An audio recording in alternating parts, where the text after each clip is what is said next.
সকাল। আমন্ত্রণ জানাচ্ছি জেনফার বাংলাদেশ লিমিটেডের জেনফার অঙ্ক কেয়ারের সৌজন্যে স্বাস্থ্য বিষয়ক অনুষ্ঠান স্বাস্থ্য যত্ন সঞ্চালনায় আমি ডাক্তার ফাতিহা শাফি আছি আপনাদের সাথে, আর থাকছে অনুষ্ঠানের পুরোটা সময় জুড়ে। দর্শক, ক্যান্সারের প্রতিকার প্রতিরোধ সম্পর্কে সচেতনতা বৃদ্ধিতে আমাদের আজকের এই আয়োজন। আমাদের আজকের অনুষ্ঠানের বিষয়বস্তু চূড়ান্ত করা হয়েছে ক্যান্সার ও বাংলাদেশের স্বাস্থ্য ঝুঁকি। আর এ বিষয়ে কথা বলার জন্য আমাদের সাথে অতিথি হিসেবে আছেন ডাক্তার মোহাম্মদ মেহবুব আহসান রনি, সহকারী অধ্যাপক, রেডিয়েশন অঙ্কোলজি, জাতীয় ক্যান্সার গবেষণা ইনস্টিটিউট ও হাসপাতাল, মহাখালী, ঢাকা। স্যার, আমন্ত্রণ জানাচ্ছি আপনাকে আমাদের আজকের এই আয়োজনে। আসসালামু আলাইকুম এবং ধন্যবাদ আপনাদেরকে আমন্ত্রণ জানানোর জন্য। জি, ওয়ালাইকুম আসসালাম। স্যার, আমরা যেরকমটা জানি গত 4 ফেব্রুয়ারি জাতীয় ক্যান্সার দিবস পালিত হয়েছে। এবারের ক্যান্সার দিবসের আসলে প্রতিপাদ্য বিষয় কি? হ্যাঁ, প্রতিবারের ন্যায় এবারও 4 ফেব্রুয়ারি বিশ্ব ক্যান্সার দিবস পালিত হয়েছে। এবার আমাদের বিশ্ব ক্যান্সার দিবসের প্রতিপাদ্য ছিল united by unique. That means তার অর্থ হচ্ছে স্বকীয়তায় ঐক্যবদ্ধ। এই নামটা আসার কারণ হচ্ছে প্রত্যেকটা রোগীর কিন্তু চিকিৎসা পদ্ধতি আলাদা, তাদের চাহিদা আলাদা, তাদের স্বপ্ন আলাদা, সব কিছু আলাদা। এই আলাদা আলাদা রোগীগুলোর যে একভাবে যে সব সম্মিলিত প্রয়াসে যে আমরা চিকিৎসাটা করব, সেটার জন্যই আসলে এবার প্রতিপাদ্য হয়েছে ইউনাইটেড বাই ইউনিক। মানে সবাই মিলে বিভিন্ন ধরনের ডিজিজ রোগীকে, বিভিন্ন চাহিদা সম্পন্ন রোগীকে ঐক্যবদ্ধভাবে যাতে চিকিৎসা করতে পারি। আচ্ছা, আমরা যদি একটু পেছনে চলে যাই, কেন আসলে এই ক্যান্সার দিবস পালিত হয়ে থাকে সেই প্রসঙ্গে যদি জানতে চাই। আসলে এটা হচ্ছে একটা awareness one type of awareness program. এটা সারা বিশ্বব্যাপী কিন্তু একই দিনে পালিত হয়ে থাকে। সারা বিশ্বে একই দিনে পালিত হয় যাতে ক্যান্সার রোগীদের ভিতরে একটা অ্যাওয়ারনেস তৈরি হয়। পাশাপাশি যে ক্যান্সার চিকিৎসায় যারা জড়িত, শুধু চিকিৎসক না, চিকিৎসক, নার্স, যত স্টেক হোল্ডার আছে সবাই মিলে এটা পালন করার মাধ্যমে একটা অ্যাওয়ারনেস বিল্ড আপ হয়। প্লাস যে চিকিৎসা পদ্ধতি সারা বিশ্বে যে বিভিন্ন ধরনের চিকিৎসা পদ্ধতি যে আধুনিক হয়েছে সেগুলো যাতে একটা কোলাবোরেশন হয় এবং সবাই যাতে একই ধরনের চিকিৎসা সারা বিশ্বব্যাপী করতে পারে, সেই জন্যই আসলে এই প্রোগ্রামটা করা হয়ে থাকে। আচ্ছা, আমরা যেরকমটা জানলাম স্যার, আমরা জেনেছি তো পূর্বে যে ক্যান্সার রোগীর সংখ্যা কিন্তু ডে বাই ডে আসলে বেড়েই চলেছে। বাংলাদেশের প্রেক্ষাপট যদি আমরা চিন্তা করি, বিশ্বের সাথে আসলে সেই বিষয়টি আসলে কিভাবে আমরা কম্পেয়ার করতে পারি? আসলে সারা বিশ্বে ক্যান্সার রোগীর সংখ্যা বাড়ছে, আমাদের দেশেও তার ব্যতিক্রম না, আমাদের দেশেও বাড়ছে। কিন্তু এক্স্যাক্টলি কেমন বাড়ছে তার আসলে সঠিক পরিসংখ্যান আমাদের দেশে নাই, কারণ আমাদের দেশে কোনো পপুলেশন বেসড ক্যান্সার রেজিস্ট্রি যেটাকে বলে, জনসংখ্যা ভিত্তিক ক্যান্সার রেজিস্ট্রি নাই, যার ফলে আমরা একুরেটলি বলতে পারবো না। কিন্তু বিভিন্ন সংস্থা আছে যেমন গ্লোবোক্যান, তারপর আরও কিছু রেজিস্ট্রি করে ক্যান্সারে তাদের আছে, ওদের হিসেব মতে প্রতি বছর প্রায় 1.5 থেকে 2 লক্ষ নতুন ক্যান্সার রোগী আমাদের দেশে কিন্তু আক্রান্ত হচ্ছে। আচ্ছা, এবং এর ভিতরে প্রায় 1 লাখ থেকে 1,20,000 রোগী কিন্তু মারা যায় প্রতি বছর।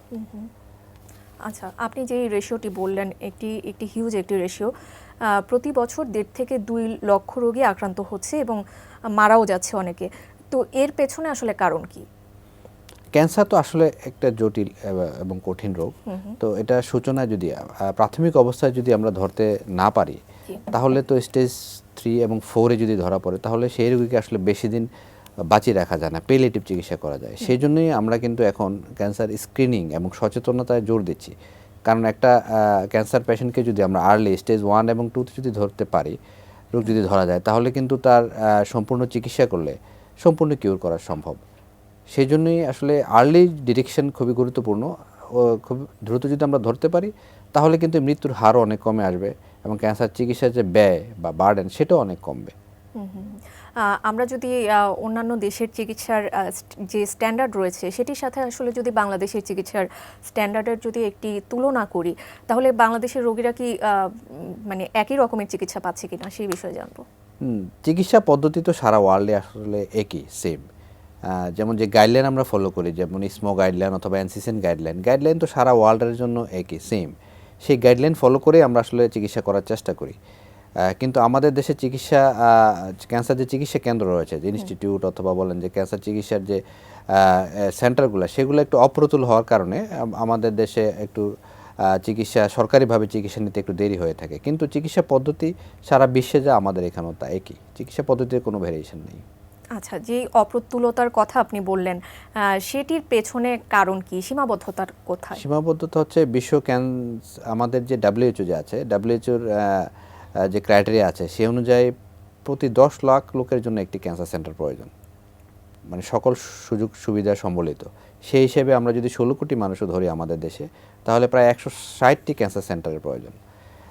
কিন্তু আমাদের দেশে সর্বসাকুল্যে হয়তো 20 থেকে 30টি ক্যান্সার সেন্টার রয়েছে, সরকারি বেসরকারি মিলিয়ে। তো সেখানেই তো আমাদের 160-এর জায়গায় 20 থেকে 30টি আছে, সেখানেই তো আমাদের ক্যান্সার সেন্টারের সংখ্যাও কম। এত বিপুল সংখ্যক জনসংখ্যাকে চিকিৎসার জন্য এত কম সেন্টারে তো আসলে চিকিৎসা সেবা দেওয়া সম্ভব না। সেই জন্য সেন্টার সংখ্যা আরও বাড়াতে হবে আমাদের। আচ্ছা, সেই পরিমাণে কি চিকিৎসক অ্যাভেলেবল আছে কিনা? চিকিৎসকের সংখ্যাও কম, কিন্তু চিকিৎসকের সংখ্যা কম হলেও বর্তমানে যে সংখ্যক রোগী আক্রান্ত হচ্ছে সেই অনুপাতে মোটামুটি হয়তো সাপোর্ট দেওয়া সম্ভব হচ্ছে। কিন্তু সেন্টার যদি বাড়ানো না যায়, যেমন সকল বিভাগীয় শহরে মিনিমাম যদি সেন্টার দেওয়া না যায়, তাহলে সকল বার্ডেন তো ঢাকায় এসে পড়বে, এবং এই ঢাকায় একটা ক্যান্সার সেন্টারের পক্ষে তো ইনস্টিটিউটের পক্ষে এত পেশেন্টের তো চিকিৎসা সেবা দেওয়ার মতো অবস্থা নাই। তবে আসার কথা হচ্ছে বর্তমান সরকার 8টি বিভাগীয় শহরে 8টি নতুন ক্যান্সার সেন্টার চালুর উদ্যোগ নিয়েছে, এবং তার বর্তমানে পিডি যেটা প্রকল্প পরিচালকও নিয়োগ হয়েছে। আশা করি এই বছরের শেষ নাগাদ যদি 8টি বিভাগীয় শহরে 8 ক্যান্সার সেন্টার চালু করা যায়, তাহলে ডিসেন্ট্রালাইজেশনের মাধ্যমে কিছু রোগী তো ওই অঞ্চলে চিকিৎসা সেবা পাবে এবং ঢাকার উপর চাপও কমবে। আচ্ছা, যেরকমটা বললেন যে আপনি যে সবাই আসলে রাজধানীমুখী, বিভাগীয় শহরগুলোতে আসলে এই চিকিৎসা ফ্যাসিলিটিসগুলো এনহ্যান্স করার উপায় কি, বা আমাদের যেসব ডায়াগনোসিস ইকুইপমেন্টগুলো আছে সেগুলো উপজেলা পর্যায়ে বা প্রান্তিক পর্যায়ে পর্যাপ্ত পরিমাণে আছে কিনা? আসলে এখন ক্যান্সার ডায়াগনোসিসের জন্য যে উপকরণগুলো লাগে এগুলো জেলা পর্যায়ে আছে, যেমন সিটি স্ক্যান, এমআরআই, তারপরে এফএনএসি অথবা কোর বায়োপসি, এগুলো করার উপকরণ সকল জেলাতে আছে। শুধু সমস্যা হচ্ছে ক্যান্সার চিকিৎসার জন্য যে রেডিওথেরাপি যদি লাগে, রেডিওথেরাপির ফেসিলিটি এবং কেমোথেরাপির ফেসিলিটি, এগুলো আস্তে আস্তে জেলা শহরগুলোতে যাচ্ছে, কিন্তু রেডিওথেরাপির ফেসিলিটিগুলো এখনও সব জায়গায় যায় নাই। এখন আপনি যেটা বলেন 8টি বিভাগীয় শহরে মাত্র শুরু করার চেষ্টা চলছে, হয়তো এই বছর শেষ নাগাদ কিছু দেখা যেতে পারে। আর মেডিকেল কলেজ যেগুলো আছে পুরাতন আমাদের মেডিকেল কলেজগুলোতে কিন্তু ক্যান্সার বিভাগ রয়েছে, ওইখানে কিন্তু রোগীরা এখনও ক্যান্সারের চিকিৎসা পাচ্ছে। আচ্ছা, ক্যান্সারের চিকিৎসা আসলে প্রপারলি পাওয়া সত্ত্বেও রোগীরা কিন্তু আসলে দেশের বাহিরে পাড়ি জমাচ্ছে। তো সেই বিষয়ে একটা অনাস্থার বিষয় কিন্তু চলে আসে চিকিৎসকদের প্রতি, সেটির পেছনে আসলে কারণ কি? এটা আসলে পুরোপুরি ঠিকও না। যেমন কোভিডের কথা চিন্তা করেন, কোভিডের সময় কিন্তু কেউ বাংলাদেশের বাইরে যেতে পারে নাই, তাদের ইভেন ক্যান্সার রোগীরাও যেতে পারে নাই, সবাই দেশেই ছিল। এবং ওই 2 বছর কিন্তু ক্যান্সার রোগীরা বাংলাদেশে চিকিৎসা নিয়েছে, এবং আমরা কিন্তু ক্যান্সার চিকিৎসক যারা আছি সবাই মিলে বাংলাদেশেই কিন্তু ওই সকল ক্যান্সার রোগীদের চিকিৎসা সেবা দিয়েছি, এবং রোগীরা ভালো হয়েছে, তেমন কোনো কমপ্লেইনও পাওয়া যায় না। আর বিদেশমুখিতা যেটা, সেটা হচ্ছে আসলে প্রথমে যেটা বললাম, চিকিৎসা সেন্টার, ক্যান্সার সেন্টার অপ্রতুলতার কারণে সরকারি যে সেন্টারগুলো আছে সেখানে তো হিউজ বার্ডেন, লং কিউ থাকে। তো অনেকে এটা থেকে বাঁচার জন্য তো বাইরে যাচ্ছে, বাইরে গিয়ে অতি কম সময়ে চিকিৎসা সেবা নিয়ে আসতে পারতেছে। এখন আমাদের কিছু তো সীমাবদ্ধতা আছেই, এই সেন্টারের সংখ্যা কম, প্লাস আমাদের কিছু যেমন পাবলিক যে পাবলিসিটি সেটাও কম আছে, কারণ ক্যান্সার চিকিৎসা যে পূর্ণাঙ্গভাবে বাংলাদেশে হচ্ছে সেটাও হয়তো অনেকে জানে না, সেটাও একটা কারণ হতে পারে। এই বিষয়গুলো সম্পর্কে আসলে সচেতনতা বৃদ্ধির লক্ষ্যেই আমাদের এই আজকের এই আয়োজন। আমরা আসলে রোগীদের সচেতন করতে চাই, জানাতে চাই যে ক্যান্সারের চিকিৎসা বাংলাদেশেও সম্ভব। এ প্রসঙ্গে আবারও আপনার সাথে যুক্ত হচ্ছি, কথা বলছি আপনার সাথে। আমাদের একটি বিজ্ঞাপন বিরতির সময় হয়ে গেছে, বিরতির পর আবারও যুক্ত হচ্ছি আপনার সাথে। দর্শক, সময় হয়ে গেল স্বাস্থ্য যত্ন থেকে ছোট্ট একটি বিজ্ঞাপন বিরতি। কোথাও যাবেন না, আমাদের সাথেই থাকুন।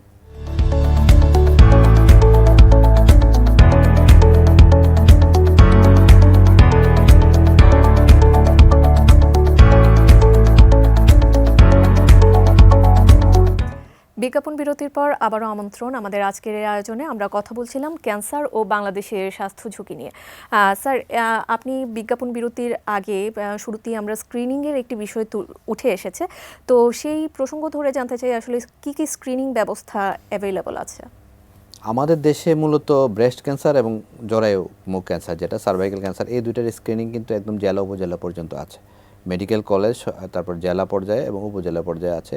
এই স্ক্রিনিং পদ্ধতি আমাদের দেশে চালু আছে এবং এটাই কিন্তু ওয়ার্ল্ড ওয়াইডও কিন্তু মূলত ব্রেস্ট এবং সার্ভাইকাল যে এর স্ক্রিনিংয়ে কিন্তু সবচেয়ে বেশি হয়ে থাকে। তো আমাদের দেশে এটা চালু আছে। আমাদের শুধুমাত্র হয়তো মানুষের সচেতনতার অভাব, সচেতনতা যদি বাড়ে, সবাই যদি স্ক্রিনিংয়ের আওতায় চলে আসে, তাহলে কিন্তু আমরা প্রাথমিক অবস্থায় মিনিমাম ব্রেস্ট ক্যান্সার এবং জরায়ু ক্যান্সার ডায়াগনোস করতে পারবো। আচ্ছা, সচেতনতা বৃদ্ধিতে আসলে কি কি পদক্ষেপ নেওয়া যেতে পারে? পদক্ষেপ হচ্ছে এরকম যে বিশ্ব ক্যান্সার দিবসের মতো এরকম একটা প্রোগ্রাম, তারপরে বিভিন্ন জেলা উপজেলায় বিভিন্ন অ্যাওয়ারনেস প্রোগ্রাম হাতে নেওয়া যেতে পারে। এটার ক্ষেত্রে ক্যান্সার ইপিডিমোলজি একটা সাবজেক্ট আছে আমাদের, ওরা কিন্তু প্রতিনিয়তই সচেতনতা বৃদ্ধির জন্য চেষ্টা করে যাচ্ছে এবং বিভিন্ন সামাজিক সংগঠনগুলো এবং আপনাদের প্রিন্ট মিডিয়া, টেলিভিশন সবাই যদি এগিয়ে আসে সচেতনতামূলক এই অনুষ্ঠানগুলো নিয়ে, তাহলে জনসাধারণের ভিতরে একটা ভালো অ্যাওয়ারনেস বিল্ড আপ করা যাবে। আমরা যেরকমটা জানি যে ক্যান্সারের ক্ষেত্রে আসলে একজন রোগী কিন্তু আসলে অনেক ব্যয়ের সম্মুখীন হতে হয় তার, এবং যারা উচ্চবিত্ত আছেন তারা কিন্তু মধ্যবিত্ত হয়ে যান, এবং মধ্যবিত্তরা নিম্নবিত্ত, এবং নিম্নবিত্তের আসলে সাধ্যের সীমার বাইরে গিয়ে আসলে ক্যান্সার ট্রিটমেন্ট চালাতে হয়। তো খরচের প্রসঙ্গে যদি চলে আসি, সেই প্রসঙ্গে আপনার অভিমত কি? ক্যান্সার চিকিৎসা আসলে ব্যয়বহুল, সারা বিশ্বে ব্যয়বহুল, কিন্তু আমাদের দেশে যেহেতু সরকারি সেন্টারগুলো অপ্রতুল আছে, সেই জন্য বেসরকারিভাবে করতে গেলে সবাই তো অনেক খরচের ব্যাপারও হয়ে দাঁড়ায়। কিন্তু বিশ্বের অন্যান্য দেশে যেটা সুবিধা হচ্ছে তাদের হেলথ ইন্স্যুরেন্স আছে। আমাদের যতদিন না পর্যন্ত হেলথ ইন্স্যুরেন্স ব্যবস্থা চালু হবে ততদিন পর্যন্ত এই ব্যয় কমানোর আসলে তেমন কোনো সুযোগ নাই। সরকারিভাবে যেটা করা হয় সেটা তো আসলে সাবসিডি দিয়ে করা হয়ে থাকে, এবং যেই ফার্মাসিউটিক্যালস কোম্পানিগুলো যারা ক্যান্সার কেমোথেরাপির প্রোডাক্ট দিয়ে থাকে, ওরা কিছু চেষ্টা করতে পারে, যদি ওরা দাম কিছু কমিয়ে আনে তাহলে হয়তো রুগীদের কেমোথেরাপির কস্টটা কমতে পারে। রেডিওথেরাপিও কিন্তু একটু ব্যয়বহুল। রেডিওথেরাপিও যদি বিভিন্ন প্রতিষ্ঠান যারা আছে তারা যদি কিছুটা কমে নেয় তাহলে কমতে পারে। কিন্তু মোটা দাগে হেলথ ইন্স্যুরেন্স ব্যবস্থা যদি চালু না হয় তাহলে এই ক্যান্সার চিকিৎসার মতো এত ব্যয়বহুল চিকিৎসা আসলে সবার পক্ষে করাই একটু কঠিন। আচ্ছা, রেডিও কেমোথেরাপির যে বিষয়টি বললেন আপনি, সেই বিষয়গুলো আসলে জানতে চাই। এই সেবাগুলো কি সবাই পেতে পারে কিনা, বা পর্যাপ্ত পরিমাণে অ্যাভেলেবল কিনা? কেমোথেরাপি ড্রাগ যেটা, সেটা কিন্তু 2007-08-এর আগে বাংলাদেশে কেমোথেরাপি তৈরি করার কোনো কোম্পানি ছিল না, কিন্তু 2009-এর পর থেকে কিন্তু বাংলাদেশি অনেক ফার্মাসিউটিক্যালস কোম্পানি এগিয়ে এসেছে এবং কেমোথেরাপির প্রোডাক্টগুলো প্রায় বলতে গেলে আমরা স্বয়ংসম্পূর্ণ। বাংলাদেশি প্রায় সকল ধরনের কেমোথেরাপিটিক প্রোডাক্ট পাওয়া যায় ক্যান্সারের জন্য যেগুলো লাগে। ইভেন আমাদের দেশে কিছু কিছু কোম্পানি ইমিউনোথেরাপি এবং টার্গেটেড থেরাপি এগুলোও তৈরি করতেছে। সুতরাং কেমোথেরাপি নিয়ে কোনো সমস্যা নেই, সব ওষুধে বাংলাদেশে পাওয়া যাচ্ছে এবং মাল্টি ন্যাশনাল কিছু কোম্পানি আছে যেগুলো ওয়ার্ল্ডের বিভিন্ন দেশে জেনেরিক্স যারা তৈরি করে, ওদেরও বাংলাদেশে অনেক ওষুধ ইম্পোর্ট করে থাকে, ওইগুলো বাংলাদেশে পাওয়া যায়। আর রেডিওথেরাপির ক্ষেত্রে যেটা বলতেছেন, রেডিওথেরাপির তো প্রথমেই বললাম মেশিনের ফেসিলিটি আমাদের দেশে একটু কম, কিন্তু প্রাইভেট সেন্টার যেগুলো আছে ওইগুলোতে অত্যাধুনিক যে প্রযুক্তি 3D CRT, IMRT, ভিমেট, এগুলো সব ধরনের প্রযুক্তি কিন্তু প্রায় প্রাইভেট অনেক সেন্টারে আছে এবং উন্নত প্রযুক্তি রেডিওথেরাপির চিকিৎসাও কিন্তু আমাদের দেশে হচ্ছে এবং আমরা দিচ্ছি। আচ্ছা, আমরা আগে যেরকমটা একটি প্রবাদ আসলে প্রচলিত ছিল, when there is cancer there is no answer, এখন কি আপনারা অ্যান্সার খুঁজে পেয়েছেন কিনা? এখন তো উন্নত প্রযুক্তির কারণে অনেক চিকিৎসা ব্যবস্থার আমূল পরিবর্তন হয়েছে, কেমোথেরাপি ড্রাগের পরিবর্তন হয়েছে, কিছু টার্গেটেড থেরাপি আসছে, ইমিউনোথেরাপিও চলে আসছে এবং রেডিওথেরাপিও অনেক হায়ার টেকনিক চলে আসছে। সেই হিসেবে আমরা কিন্তু আর্লি ডিজিজগুলো সম্পূর্ণ কিউরই করতে পারি এবং স্টেজ 4 যেটা পেলিয়েটিভ চিকিৎসা দিয়েও অনেক রোগীকে আমরা অনেক দিন বাঁচিয়ে রাখতে পারি। মানে স্টেজ 4 ডিজিজেও অনেক পেশেন্ট 3 বছর 4 বছর 5 বছর বেঁচে থাকে ভালোভাবে। সুতরাং এখন আর সেই কথা বলার সুযোগ নাই যে ক্যান্সার হলেই তার আর কোনো উপায় নাই। আচ্ছা, আধুনিক চিকিৎসা প্রসঙ্গে যদি চলে আসি, আধুনিক চিকিৎসাগুলো কি কি হয়ে থাকে? এখন কেমোথেরাপির পরে যেটা বললাম বিভিন্ন টার্গেটেড থেরাপি চলে আসছে, যেমন যেই টিস্যুর যেটা টার্গেট আমাদের করা লাগবে তাকে ধ্বংস করার জন্য, সেই টার্গেটেড থেরাপিগুলো বাংলাদেশে আসছে এবং অনেক বাংলাদেশি কোম্পানি এগুলো তৈরি করছে। আর নতুন নিউয়ার যেটা ইমিউনোথেরাপি কিন্তু আছে আমাদের দেশে। ইমিউনোথেরাপির সাথে কেমোথেরাপির বেসিক ডিফারেন্স হচ্ছে কেমোথেরাপিতে যে সাইড এফেক্টগুলো আছে, যেমন চুল পড়ে যাওয়া, বমি ভাব এবং অনেক ভয়ের কারণে রোগীরা নিতে চায় না, ইমিউনোথেরাপিতে কিন্তু এগুলো নাই। যদিও একটু এক্সপেন্সিভ, কিন্তু এটা কিন্তু বিশ্বের অন্যান্য দেশের মতো আমাদের দেশেও অ্যাভেলেবেল। আর রেডিওথেরাপির তো আগেই বললাম যেটা IMRT, ভিমেট, তারপরে SBRT, এগুলো কিন্তু আমাদের দেশে হচ্ছে এখন, যদিও সরকারিভাবে না হলেও বেসরকারিভাবে শুরু হয়েছে এবং যারা অ্যাফোর্ড করতে পারছে তারা চিকিৎসা নিচ্ছে। ক্যান্সার প্রতিহত করার ক্ষেত্রে আসলে কি কি উপায় অবলম্বন করা যেতে পারে? প্রতিরোধ আর কি, যেহেতু একটা ব্যয়বহুল চিকিৎসা, এটা প্রতিরোধই আসলে উত্তম। তো প্রতিরোধের জন্য আমরা বেসিক্স যে আমাদের নিয়ম কানুনগুলো, যেমন আমরা যদি fast food, junk food, red meat, তারপরে মদ্যপান, ধূমপান এগুলো যদি পরিহার করি, তাহলে কিন্তু এটা ক্যান্সার না হওয়ার ক্ষেত্রে ভালো ভূমিকা রাখতে পারবে। এবং খাওয়া দাওয়ার ক্ষেত্রে যদি আমরা সুষম খাদ্য খাই, শাক সবজি ফলমূল খাই, তাহলে এগুলো কিন্তু প্রোটেক্টিভ রোল আছে। তারপর নিয়মিত যদি আমরা ব্যায়াম করি, কিছু 40 মিনিট হাঁটা চলে, এগুলো করলে কিন্তু এগুলো একটা প্রোটেক্টিভ রোল আছে। এগুলা যদি আমরা নিয়মিত আমাদের জীবন যাপনের সাথে সম্পৃক্ত করতে পারি, তাহলে কিছু ক্যান্সার তো কমানো সম্ভব। আচ্ছা, তো অনেকেই দেখা যায় যে ক্যান্সার রোগী যারা থাকে তাদেরকে কিছুটা আলাদা চোখে দেখে থাকে, তো তাদের উদ্দেশ্যে আপনার বার্তা কি?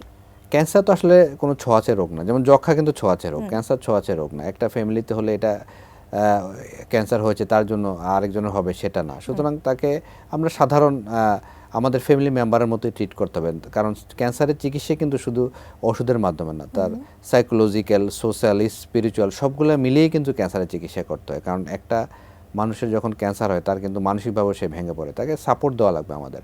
কিন্তু সুতরাং এটার জন্য ভয় পাওয়ার কিছু নাই যে এটা ছোঁয়াচে তো নাই। কিছু ফ্যামিলিয়াল ক্যান্সার আছে, কিন্তু তার অর্থ এই না যে ক্যান্সার একটি ছোঁয়াচে রোগ।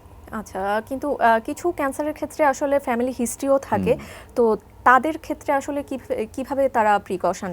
কিছু ফ্যামিলিয়াল ক্যান্সার রয়েছে যে জেনেটিক্যাল প্রিডিসপোজ, যেগুলো যেমন breast cancer, ovarian cancer, endometrial cancer, colon cancer, এগুলোতে ফ্যামিলিয়াল একটা হিস্ট্রি থাকে। সেই ক্ষেত্রে আমরা ফ্যামিলির স্ক্রিনিংয়ের ব্যবস্থা করা যেতে পারে। এবং কিছু টেস্ট আছে, জেনেটিক টেস্টিং আছে, যেগুলো যেমন BRCA 1-2 ব্রেস্টের জন্য আমরা করে থাকি। এরকম সবগুলোর ক্ষেত্রে কিছু টেস্ট আছে এবং একটু অ্যালার্টনেস থাকা লাগবে। ফ্যামিলির যদি ফার্স্ট ডিগ্রি রিলেটিভস মানে রক্তের সম্পর্কে থাকে, তাহলে একটু সচেতনতা বেশি দেখাতে হবে, পরীক্ষাগুলো করা যেতে পারে এবং স্ক্রিনিংটা আর্লি শুরু করতে হবে, তাহলেই তো অ্যাভয়েড করা যায়। জি, অসংখ্য ধন্যবাদ আপনাকে আপনার অত্যন্ত মূল্যবান সময়ের জন্য। আপনার মাধ্যমে আমরা এই বিষয়গুলো নিয়ে আসলে বিস্তারিত জানতে পারলাম। ধন্যবাদ আপনাকে এবং ধন্যবাদ ATN নিউজকে আমাকে আমন্ত্রণ জানানোর জন্য। জি, দর্শক আপনাদেরও অসংখ্য ধন্যবাদ আমাদের সাথে এতক্ষণ যুক্ত থাকার জন্য। এই অনুষ্ঠানের মাধ্যমে আমরা জানাতে চেষ্টা করেছি ক্যান্সার ও বাংলাদেশের স্বাস্থ্য ঝুঁকি এবং তাকে আসলে কিভাবে প্রতিহত বা প্রতিরোধ করা যেতে পারে সেই সম্পর্কে। পরবর্তী পর্ব দেখার আমন্ত্রণ জানিয়ে আজকের মতো এখানেই বিদায় নিচ্ছি। সে পর্যন্ত সবাই ভালো থাকবেন, সুস্থ থাকবেন আর ATN নিউজের সাথেই থাকবেন।